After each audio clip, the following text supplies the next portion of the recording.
anak dan sebagainya. Istighfar, itulah sebabnya sebelum tidur Nabi ajarkan istighfar. Yang kita tahu 70 kali kan, 100 kali. Yang saya tanya, 1 ke 70 itu istighfar apa saja?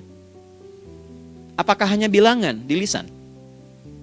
Atau dari lisan diingatkan oleh pikiran, ditembuskan ke hati? Istighfar sebagai seorang ayah yang kurang maksimal melihat anak dengan baik. Anda boleh punya jabatan di kantor, boleh direktur, boleh manajer, boleh macam-macam. Tapi ketika Anda pulang, Anda seorang ayah. Saya di Timur Tengah disebut syekh, di sini dipanggil kiai, dipanggil ustadz. Pulang ke rumah, anak saya nggak kenal itu semua. Anak saya nggak peduli itu semua. Belum pernah seumur-umur saya mengajar, lalu saya pulang, anak saya menunggu depan pintu dan memanggil, kiai. Tidak ada.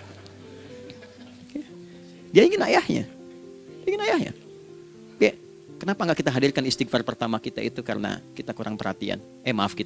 Kurang perhatian kepada anak misalnya. Saya kalau pulang tengah malam dan semua tertidur, saya lihat satu-satu.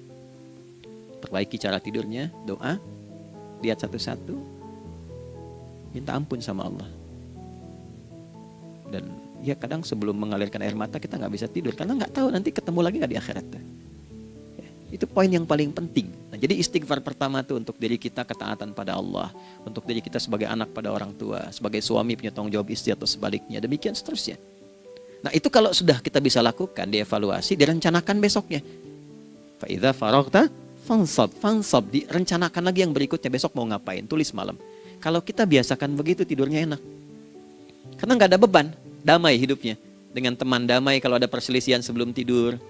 Ya, jadi nggak ada orang mengigau itu masalah-masalah kehidupan dunia yang belum tuntas. Ini dunia saat terjaga bermasalah, saat tidur pun masih bermasalah. Gara-gara kamu nih, kapan istirahatnya?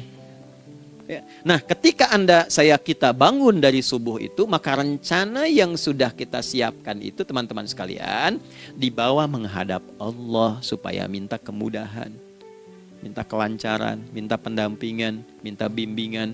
Itulah sebabnya kita dipanggil sholat di awal waktu, supaya rencana yang sudah kita siapkan itu minta taufiknya, persetujuan dan perlindungan dari Allah. Inilah yang menjadikan rahasia umumnya para sahabat memulai berkegiatan sejak dari masjid. Teman-teman boleh riset deh hadis-hadis tentang sholatnya sahabat dan kaitannya dengan syuruk dan pekerjaan. Rata-rata memulai dari masjid. Mereka tungguin, evaluasi, begitu siap, syuruk, minta sama Allah, berangkat. Saya mau kasih satu rahasia ya. Boleh jadi ijazah tapi ini diantara kita aja ya. Anda boleh lakukan, berangkat ke masjid itu dengan baik.